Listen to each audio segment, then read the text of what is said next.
I think we probably have some viewers if you want to welcome folks. All right. So welcome everybody to the first of many webinar series being hosted by Just Leadership USA as part of the Free New York campaign. This webinar and Facebook Live, we deeply appreciate you joining us. And tonight will be an opportunity to hear from campaign leaders, organizers, and advocates to learn about the Free New York campaign and how we build power around grassroots movements to decarcerate New York's jails and transform our unjust bail discovery and speedy trial laws. This is the first of a three-part series tonight. We're gonna, and on Wednesday, we'll focus specifically on bail reform, and on Friday, we'll dig even deeper into overhauling discovery law. For each webinar, we will be asking, what does real reform look like? How do we ensure that new legislation truly decarcerates jails and protects the rights and liberties of New Yorkers across the state? As a campaign that is led by people who have been directly impacted by the systems of mass incarceration, how do we ensure that elected officials are held accountable for transforming these systems and repairing the harm?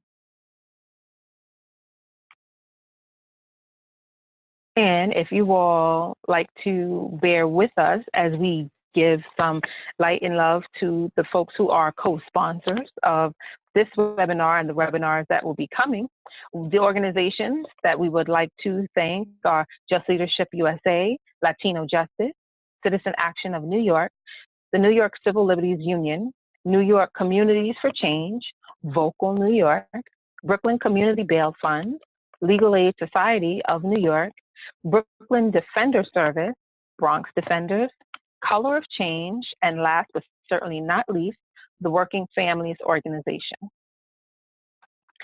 My name is Shaniqua Charles, and I'm a Leading with Conviction Fellow and Campaign Leader with Just Leadership USA. JLUSA is dedicated to cutting the U.S. correctional population in half by the year 2030. We believe in empowering people most affected by incarceration to drive the policy reform. In October 2017, in partnership with organizations across the state, we launched the Free New York campaign. So, before we begin, I want to share our agenda and a few logistics. Tonight, you will hear from a powerful panel of organizers and advocates. I will moderate this conversation and then invite you all to respond during the Q&A. Finally, I'll talk through how we got here, how we push this powerful fight forward, and how everyone can step into action. Some of you are viewing through Zoom webinars, and some of you here with us are here on Facebook Live. You can submit your questions in the chat box on Zoom or in the comment thread in the Facebook on Facebook at any time, and we'll draw from them when we reach the Q&A portion of the webinar. We'll also be recording so that you'll be able to share the event with others. Finally, we'll be conducting polls so that you can engage with us as much as possible. You'll see a box appear on your screen, and you'll have a minute to respond to the question. For those on Facebook, respond in the comment box. Let's try to do our first poll now. Our first question to you is, how much do you know about New York's bail, speedy trial, and discovery laws and the impact that they have on people's lives? And your choices, you should be able to see on your screen, are a lot, a bit, or this is all new to me. So please feel free to test that right now.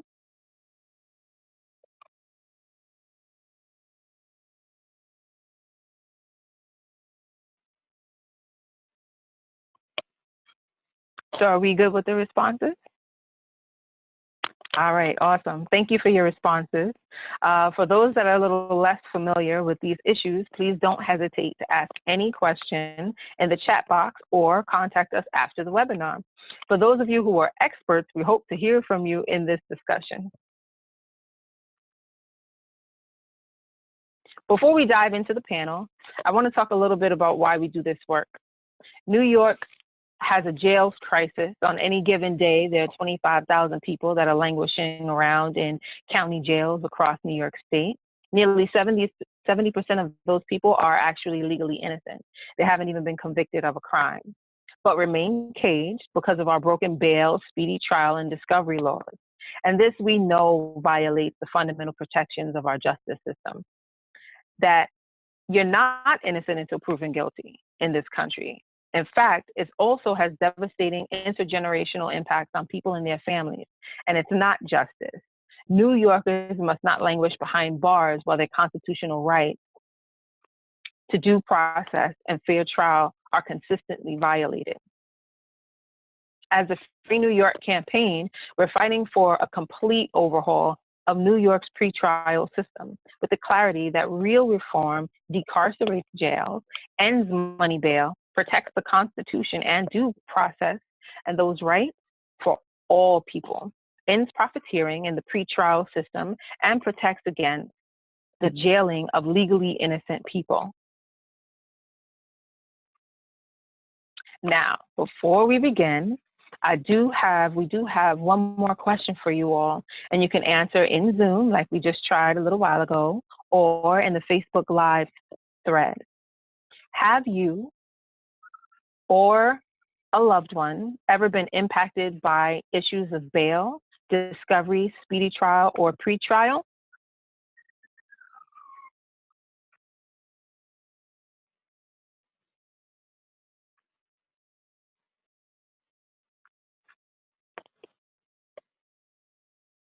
And thank you for taking the time to complete that. This work has been led by people. This work has been led by people who have been directly impacted, and we know the commitment and the struggle for those of us who are. We also appreciate those who have not been and are committed to the fight for justice. Our first speaker is Christian Pata. I'm going to introduce all three to you guys so that you have an idea of who you're in the room with. So our first speaker, as I just said, is Christian Pata, and he's the field organizing manager at Push Buffalo, and has been a leader in the Free New York Buffalo Coalition, as well in housing justice and police accountability movement. He launched and oversees a remarkable street outreach team, building power with communities of color in Buffalo. He was born and raised in the South Bronx and is a proud father. The next moderator that you will hear, the next speaker that you will hear from is Stanley Fresh, and he is the New York campaign manager for Citizen Action of New York. And he is also born and raised in New York. And our final speaker tonight will be Tina Luongo, who is the chief defender of the Legal Aid Society of New York and the president of the Chief Defenders Association. As we move to our panel discussion, I will keep a few critical statistics up behind us. We have, we've talked about the first set of few statistics. Pardon, my computer just did something strange, so I'm glad we're still together here. And I want to point out a few other statistics that are really, really important. So 25,000 plus folks are incarcerated in New York County jails daily. This is only jails, not all people in prison in New York State. 67% of pretrial are legally innocent, like we spoke about earlier. And based on data from a sample of 8 counties across the state from 2010 to 2014, the NYCLU found that more than 90,000 New Yorkers spent a day or longer in custody on bail. 60% were held on bail with only a misdemeanor or violation as their most serious charge. Black pretrial detainees were twice as likely to spend at least one night in jail on bail. And this wealth-based system and racially biased system costs a total of $2.5 billion annually to operate in the county jails of New York State. So we're going to now dive into some of these questions and hear from some of our marvelous panelists. And the first question is going to be for Stanley. There are 25,000 people incarcerated every day in New York's county jail. 67% are pre-trial. Why is it a problem to lock people up pre-trial? And what are the consequences to individuals, families, and communities? Stanley? Thank you so much for having me. So just like, first off, very simply, it's a violation of the bedrock of our justice system that people are innocent until proven guilty. Arrest does not equal guilt. And when you lock people up and you price them out of the ability to get free, you're pretty much condemning them to guilty before they actually have their trial. You know, like things like this usually target low-income people of color, and wealthy people never have to see the inside of a jail. It's people like us, regular people who are trying to make ends meet, whose entire lives could be transformed or ruined by missing one paycheck or having one too big expense that end up suffering the consequences of this. So, you know, like if you are a fan of affecting like working class families, if you're a fan of affecting poor people, then this works for you. But if you're not, and I don't think anyone here is, then this is just not the system that we need. Absolutely. Thank you so much for that. And you're absolutely right. You know, the impacts are monumental across the entire community, and the folks who are poor are usually the ones that are criminalized for being poor. So thank you for that, Stanley. The second question that we're going to have is for Tina. Tina, will you explain what bail, speedy trial, and discovery are and how they impact your clients? Sure. Thanks very much for having us on. So let's look at the three separate laws that we're talking about. So bail, right? That's and there's a lot of talk about bail and money bail, but it is the process by which and the decision by which the court in pretrial, so before there's a sentence, right at the very beginning, is whether or not there is some sort of condition that the court needs to impose on somebody to bring them back to court. And in New York, the ability to sort of come back to court is what's measured.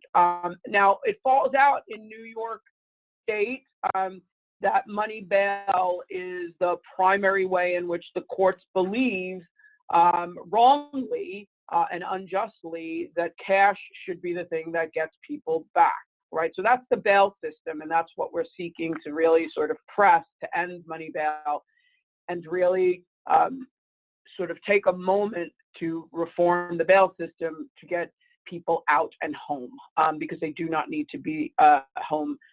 They don't need to be in jail. They need to be home where they can fight their case, and there's lots of examples of that. Discovery is the law, and it's often called the Blindfold Law here in New York. New York is one of the worst states, one of the 4 worst, in fact, in this country.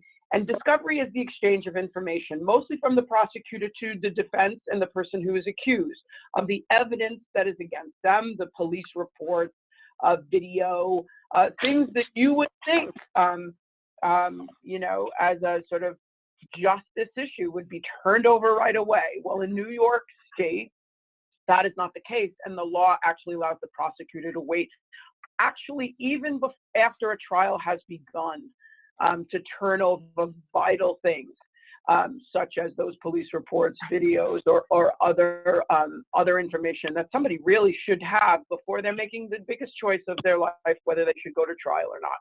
And speedy trial, well, that is the clock that the court uses to sort of move a case along from arraignment right through to hearing and trial. And, you know, it's a misnomer to call it speedy in New York, but particularly in many counties in this state. People who are charged with something are not actually getting a speedy trial, are languishing, unfortunately, for years waiting for them to fight their case. So when you look at the totality of those 3 things that make up the biggest 3 pre-trial justice issues, they are all incredibly broken, and they need to be really reformed in order to give people due process. Thank you. Thank you so much for the breakdown of that and the impacts and implications on how these 3 issues collectively devastate our community. I appreciate that, Tina. So the third question is going to be for Christian. So you were incarcerated pre-trial in Erie County. Can you tell us about what happened, how it connects to New York's bail and discovery laws, and what consequences it had for your life? So I wound up being a co-defendant to a case where there was no discovery even to hold me. And they gave me a bail of $25,000 while I was in college. I was ready to graduate from East Erie Community College. And I couldn't pay that bail. So I wound up sitting in for 2 months and a half. And basically, I lost my financial aid because the fact that I failed every class that term.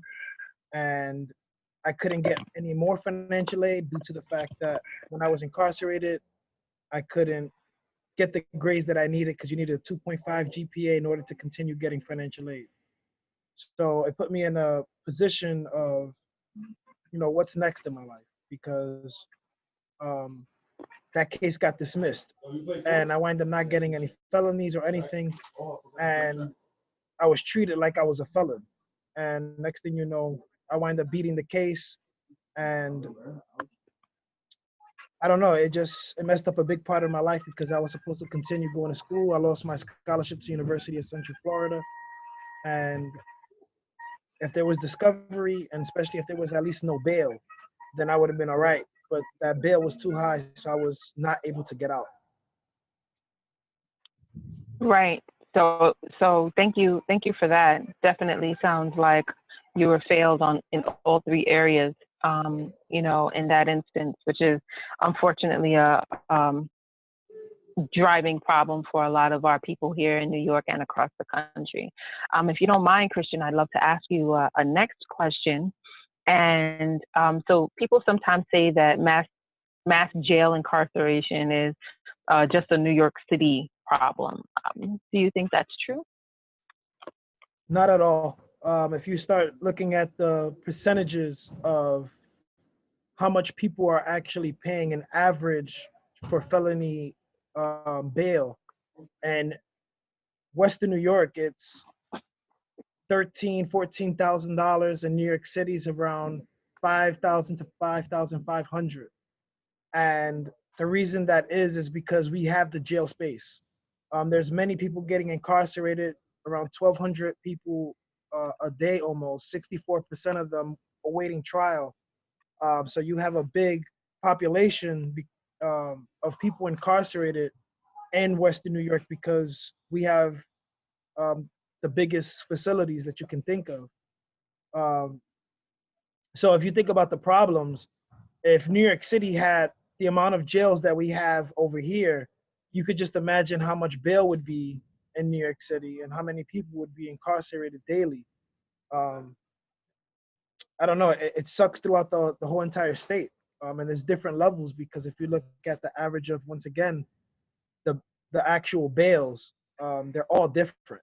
And it's $8,000 difference compared from New York City to Buffalo. Wow. Thank you so much for that. So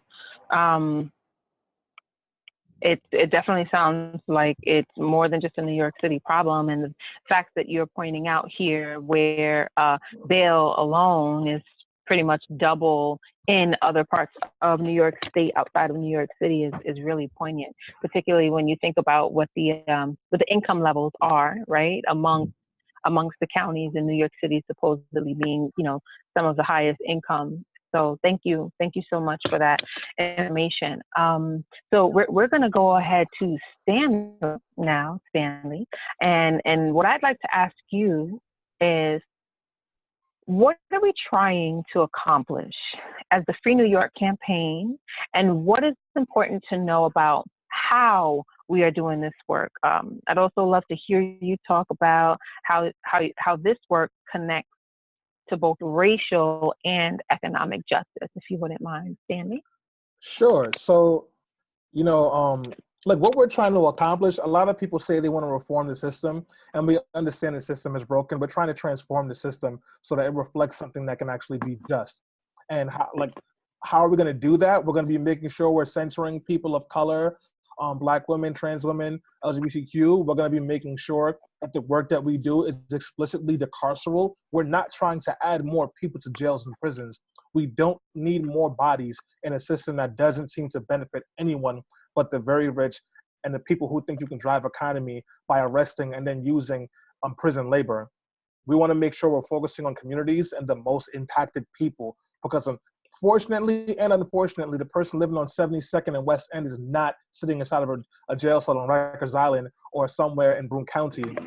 We want to make sure we're demanding what we really want, because if you look at some of the ideas that some of these politicians have put out there, they put out these watered down policies that don't actually help working people, but then they prop it up and try to position themselves as these progressive champions. And while they're patting themselves in the back, Black and brown people are dying in jails. And we understand that if we don't ask for it, we won't get it. We'll just get that watered down plan. And the danger of insufficient reform is a real thing. We saw what happened when special interest groups and halfway politicians got their hands on raise the age. We want to make sure we get this done the right way. Absolutely. And so thank you for that, Stanley. And so going back a little bit in what you said, if you don't mind, I'd just like for you to expand a little bit on the how, right? About the how the work is being done, like the actual, some of the tangible things that people can wrap their minds around when we're out there doing this work, and the actual footprint, what that looks like, what kind of actions need to happen or have taken place so far to make it happen. So yeah, sure. So this work, if any work that you want to do that includes building change and building power, has to happen from the ground up. So the work that is being done is being driven and led by the people in the impacted communities. And what that looks like is taking trips up to Albany and speaking to our elected officials and demanding that they support a gold standard bill that supports real bail reform and the all cash bail for misdemeanors with no special interest tagged into there.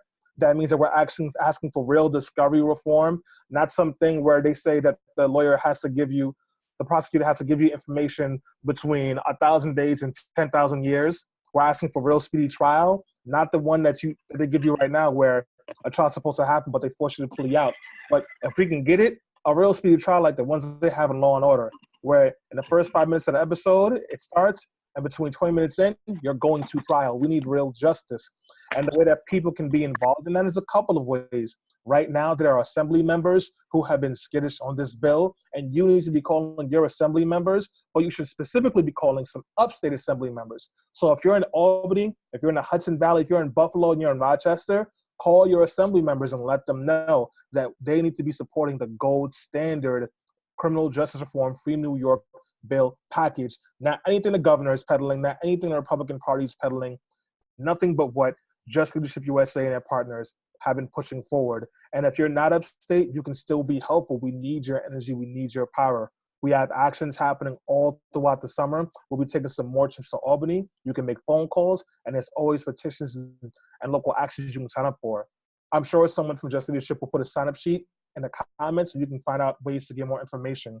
But this movement and these bills and the system cannot be broken without your energy and your passion. absolutely. Thank you so much for expanding on that. I know a lot of times when folks hear us speaking about the work, the technical question is always asked, what exactly is happening and how exactly does it move forward? So thank you for that, Stanley. Tina, so I would like to get into the next question with Tina. Tina, we have introduced statewide bail and discovery legislation in Albany. Why do we need state level legislation rather than just working on it locally? And why do we keep emphasizing real reform?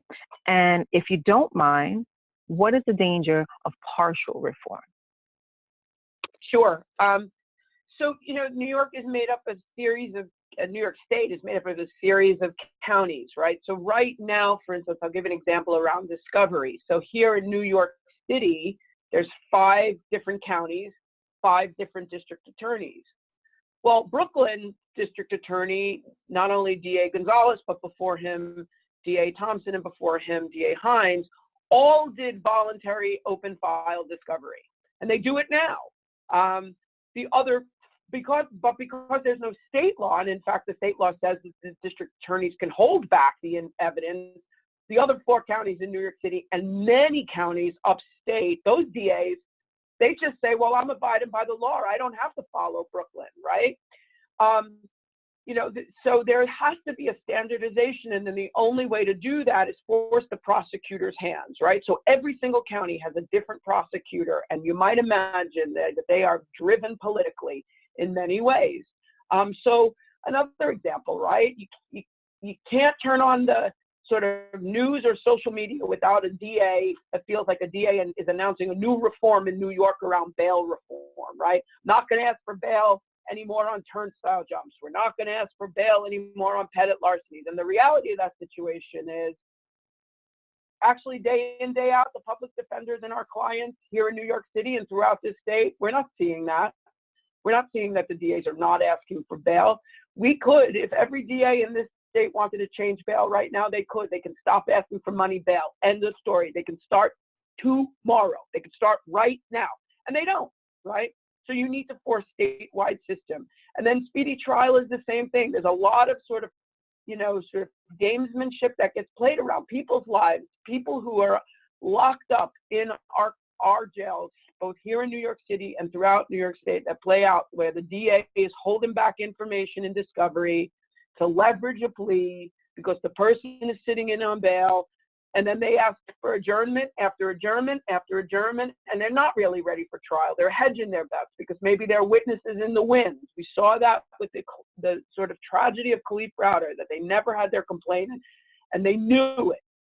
So the reality is we have to have the state act, because despite sort of the rhetoric of prosecutors being sort of ready for reform in New York State, we're not seeing that. We're not seeing that in our courts throughout this state. And more importantly, our clients are not seeing it in their communities and when they're in court.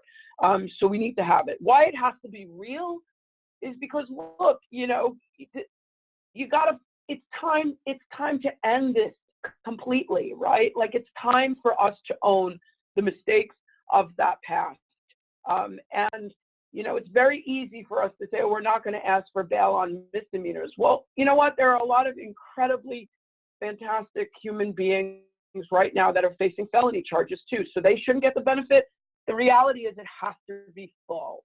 And if we're going to decarcerate, and that's the way we should be going in New York State and across this country, we can't just look at sort of pettit larcenies, right? That is unjust. Those people shouldn't be arrested and prosecuted in the first place. But many of my clients were prosecuted for pettit larceny because they couldn't eat and they needed food for their family. But we have to dig deeper, and we have to force Albany to take it on in a real way. So that's why we can't do partial half steps. It matters to the people as the public defenders that we serve every day, and it matters to our communities.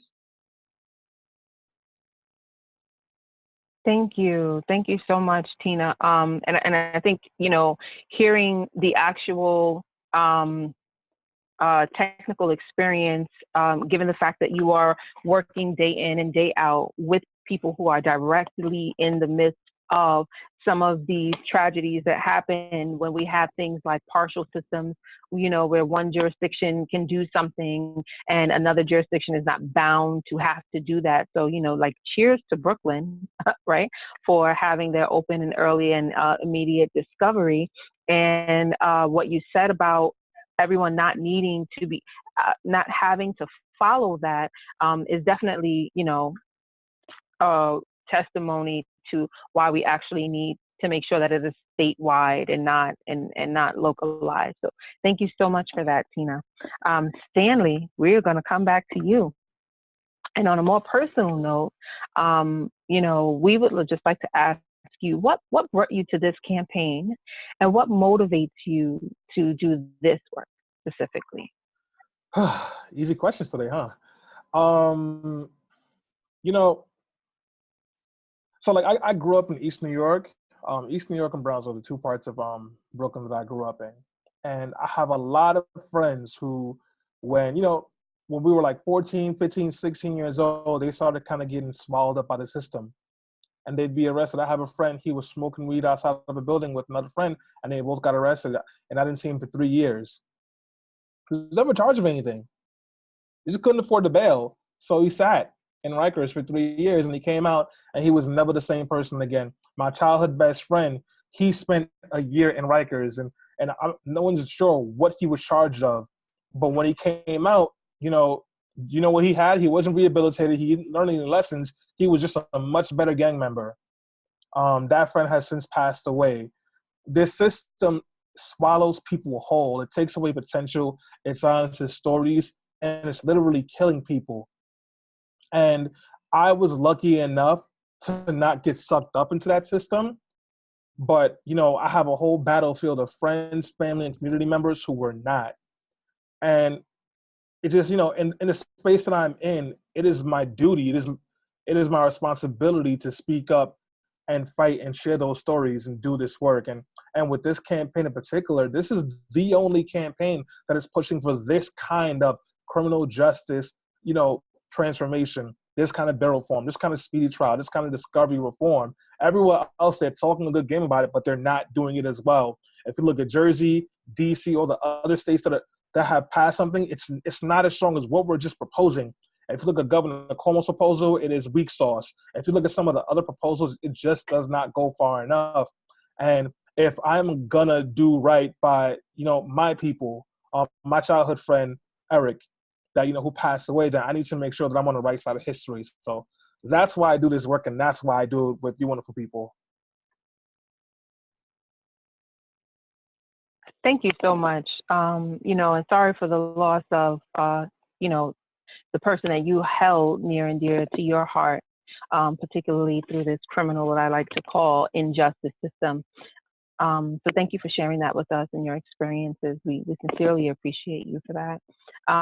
We're going to head over to the last panelist question before we open up for Q&A, and we're going to head on over to Christian, if you don't mind. If you could just tell people one final thing about the campaign, what should they know? This is a movement right now. We're working with Katie and all the efforts that I see her traveling from city to city, with rooms full of hundreds of people that's being affected by the system. The system is destroying people's lives.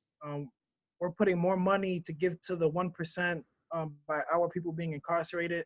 You see big pharma paying settlements while our people are doing 25 to life, and they're just winning. Our people are just losing. We're losing. There's more Black people in jail right now than there was in slavery. There's a problem.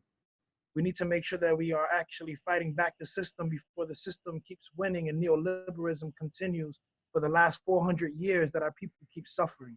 It's time for us to start winning. We need to make sure that we are putting the right people in jail, which is the police that are killing our people, and big pharma that keeps killing our people. People are ordained of the fact that these drugs of the FDA that are approving, it's just sad, it's sickening that our people keep getting incarcerated. And their bails and the time is ridiculous. Someone that raped somebody gets 6 months, a year, and people that are selling the big pharma legal drugs are doing 20, 25 to life. It doesn't make any sense.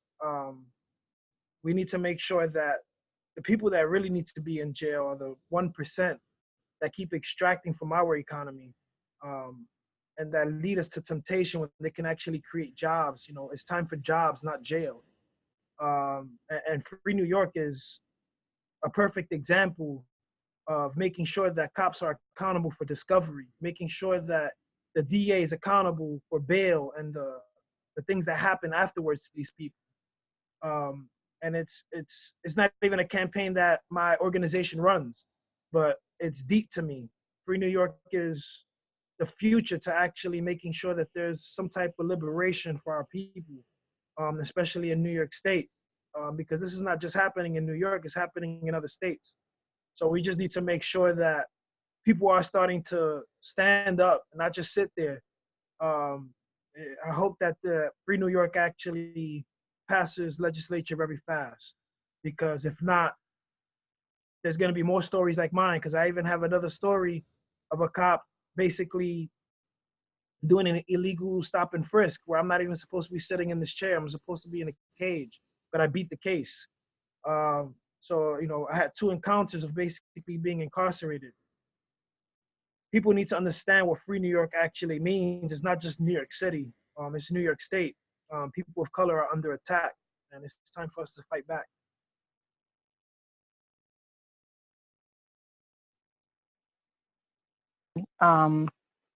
I second that emotion. Seriously. You know, there's no such thing as justice when, you know, I can actually recall a quick story of one of the times that really just pivoted my entire being, right? My entire heart and how I feel about this entire system from an internal perspective. I was about 5 months pregnant with my daughter when I got arrested. I was on my motorcycle heading to an appointment.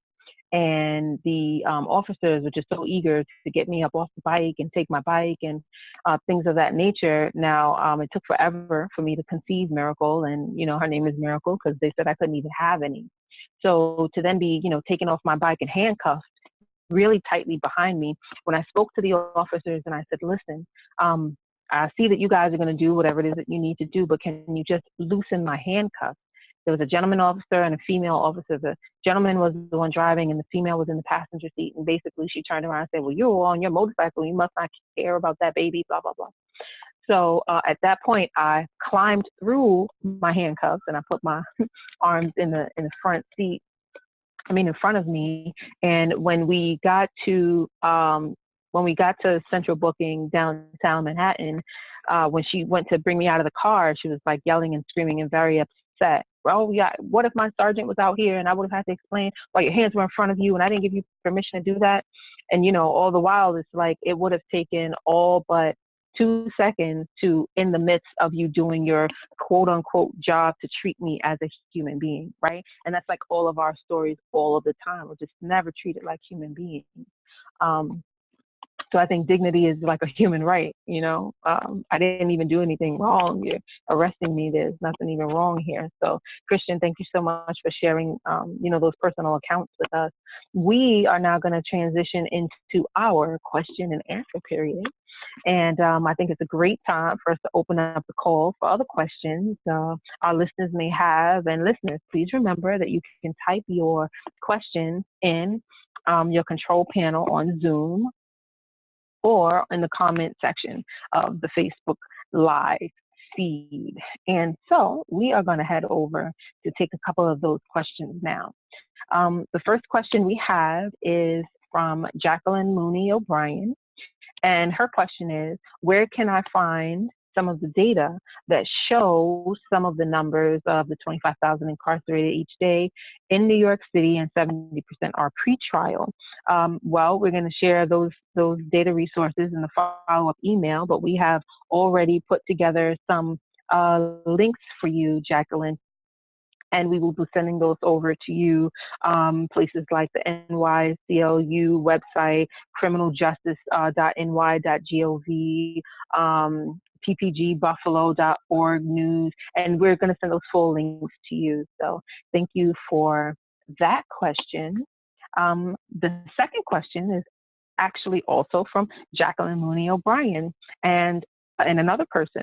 And I'm going to shoot this one over to you, Tina, if you don't mind. So here's the question. Are there states that use no money bail, and what better models exist state by state that we can contrast New York to? So it's a big complicated answer to that. There are states that do no money bail. There's certainly been a conversation about New Jersey, for instance, that recently changed it. But let's be careful of sort of what that means, right? It means when you, and what I think really is an opportunity here in New York, and actually part of the Free New York campaign, which is we believe in New York State that we can decarcerate without remanding people for quote, quote, dangerousness. And that's what a lot of these states do that hail themselves on no money bail, right? They use a risk assessment tool to say somebody is quote, quote, dangerous of a future act. And what that winds up doing is embedding really racist, biased policing criminal history data. And so we're saying to New York, you know what, New York, we don't have to do it like that. We could get rid of money bail and not have to sort of lock people who some risk assessment tool or somebody decides is quote, quote, dangerous. Because we really have to talk about that, right? We have to talk about why there was a young man who was 16 years old who was charged with a violent crime, Khalif Browder, robbery in the second degree under our laws in New York State, is a violent crime, right? Well, it was a backpack, right? And what did we know? He didn't actually do it at all.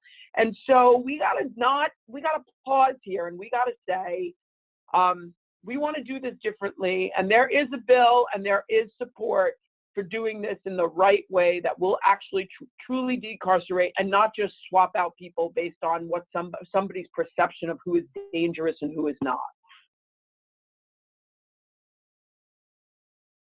Thank you very, very much for that answer. So the next question we're going to shoot to is going to be for Christian.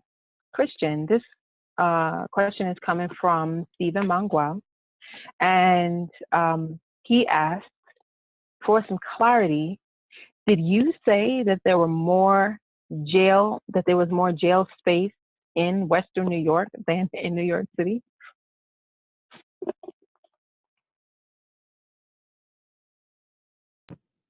Yeah, they have a lot of state facilities in Western New York. So being at the Erie County Holding Center, if it gets overcrowded, they'll just put you in a state facility just to hold you there for the meanwhile, which that happened to me. So I wound up going to a state facility because the holding center was overcrowded. And it's like they forgot about me. I'm just sitting there, and it sucked. And then the next hearing, they OR'd me because they didn't really have a case on me. It was just weird. But I wound up being in a room with I think it was 78 other individuals. And there was just bunk beds. So it's almost like they put you in an ant farm and just let you rot. So yeah, they just have a whole bunch of different facilities in Western New York compared to New York City, where you just have Rikers, and it's so it gets jam-packed, which Rikers sucks. I mean, I've never been there, but being from the South Bronx, I know a lot of friends and family that have been incarcerated in Rikers, and they talk about it. Yeah, so it's just, we have a lot more grass and land up here. Over there is just the cement jungle. So it's just so much space and so many people. Thank you, Christian. I appreciate that. So the next question that we have is actually going to be for Stanley. And this question comes from Margaret Tobin Segal. And she asks, isn't a person who is stuck in jail more likely to accept a plea bargain and thus end up with a criminal record, even if he or she never goes to prison? And can you give an example? Yeah, absolutely. People plea out all the time just to get out. I'll use a personal example, actually. So I think I was 18 years old, and it was a Puerto Rican Day parade, and I was coming up the stairs from the train station. When I got to the top of the stairs, there were cops in a paddy wagon. The cops grabbed me, slammed me, grabbed my arm to the wagon, and locked me up for the weekend. And I spent the weekend in central bookings, and I remember that the judge, when I finally got to see the judge that Monday, they were pushing me to just accept a disturbing the peace, resisting arrest, so that I can go home that day. They said, if you do that, we'll let you go home. If you don't, we may have to hold you longer. They were trying to pressure me. And, I was aggressively ignorant and probably smart, even though I didn't know it at the time. And I refused, and they released me on my own recognizance.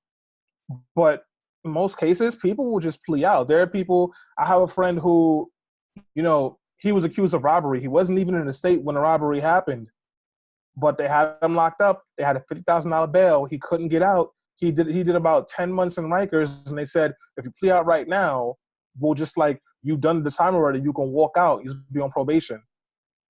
That was about 7 years ago. He's still on probation for that crime that he did not commit. Wow. So, Wow. it's the game. That's what they do, because they want to have high conviction rates. So they arrest you, they bully you, they tell you that you can't get any help, you're going to spend the rest of your life in jail. They don't provide you any evidence to show to help you prove your point. It's a bullying tactic. Especially when they make Thank you. Yeah, absolutely. Yeah. Thank you so much, Stanley and Christian.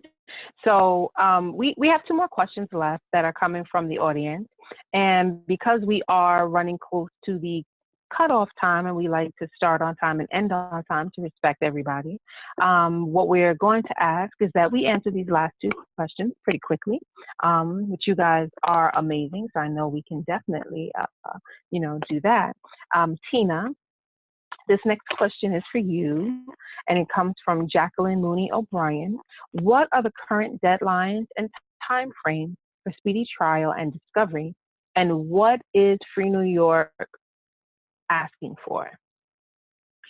So that actually would take a lot longer time, but I'll just say this. So speedy trial. So go on the website. There are, I think, one-pagers on each of these on the website, and if not, we can certainly get them out to all of the participants, because it goes in depth to what the law is.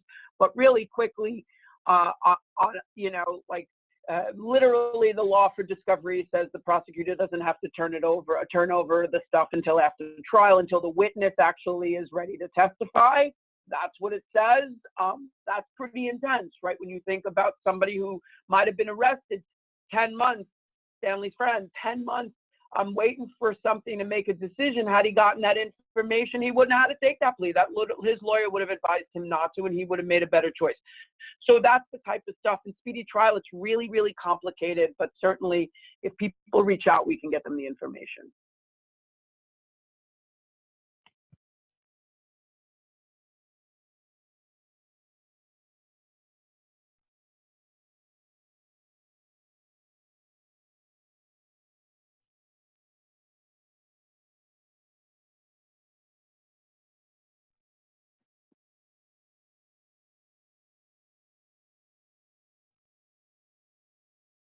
Shaniqua, you're And on that mute. question is,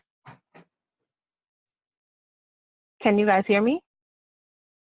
Nice and clear. Okay. You're good now. All right, so we're going to re-ask that question. Stanley, this one is for you, and it comes from Robin Yates. And Robin wants to know, what do we learn from how Raise the Age was passed? So we learned a couple of things. First off, I really do want to make sure I give a shout out and a thank you, and we appreciate you to all the people, all the activists and all the groups that worked hard to raise the age in New York State, because they really did work hard. But one of the biggest lessons that we learned is that you cannot put too much stock into what Governor Cuomo says, because unfortunately, Governor Cuomo was the loudest person in the press talking about supporting raising the age, and a lot of other elected officials were as well. But when it came down to brass tacks, what ended up happening was a lot of the same people who were on our side publicly went behind closed doors and sided with a lot of the extremely racist rhetoric coming from Republicans at the time, where they were saying that Democrats want to release drug addicts, murdering savages back to the streets. That's an actual quote from a Republican senator. So that's the first lesson that we learned. The second lesson that we learned is that we had to be 1,000% clear about exactly what we want. I think a lot of people were doing work around raise the age, and I don't think personally that we coalesced around one piece of policy that worked for everyone. So there were different things floating in the air, so it makes it harder to get it, exactly what you want. And then the last thing, we had a lot of people working on it, but we didn't build a big enough movement. And that's why it's really important in this movement moment that we have here that we need to be building. We need more people involved in this fight.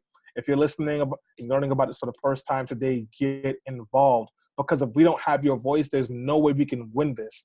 And I'll tell you right now, most people think that our bills make sense, but unless they feel pressure from like their constituents, they're probably not going to go with us. So we need you. If we don't have the organized money the way that corporate interests do. We only have people power. So we need as much people power as possible. I completely agree with you. Everything you said was very on task and to the point. So I appreciate that, Stanley. We are, yeah, absolutely. So at this point, now that the Q&A is closed, we have about 8 minutes remaining. We've got some facts there on the screen. Those were awesome questions. Now we're going to talk a little bit about where we go from here. All right. As some of you know, in 2016, Just Leadership launched the Close Rikers campaign. And at that time we launched, closing Rikers was considered like a pipe dream, right? Folks were skittish, to say the least. People would and did laugh in your face for suggesting it. But in 11 months, the Close Rikers campaign got both Mayor de Blasio and the governor to commit to closing Rikers. That is the power of grassroots organizing. That's the power of a movement led by people who are directly impacted by this, with the critical support of partners and those who believe in justice. We have already seen the power at the New York State level. In January, Governor Cuomo introduced legislative language into his executive budget on all three of our issues: bail, discovery, and speedy trial. His proposals were deeply regressive, but their existence in that budget is evidence of our collective power, because it was not happening before. And although bail, speedy trial, and discovery were part of budget negotiations, they didn't make it into New York State's budget. On March 30th, the legislator and the governor passed the 2018-2019 budget and dropped out every piece of policy, from bail reform to early voting. Now, while we did not win the passage of legislation, we did block the passage of bad reform that would have further entrenched racial and wealth-based disparities and would have allowed the system to continue mass incarcerate people pre-trial. That was power built by our statewide town halls, our mass postcard campaign, and the advocacy of groups across the state. We now have transformative bail and discovery legislation introduced in both the Assembly and the state. We're building power and pushing legislators across the state to co-sponsoring this legislation. We're meeting with legislators in district and in Albany. And if you want to join us, we will invite you, and we pay for you to come too, okay? Put you on the bus and all that good stuff. However, another bail bill that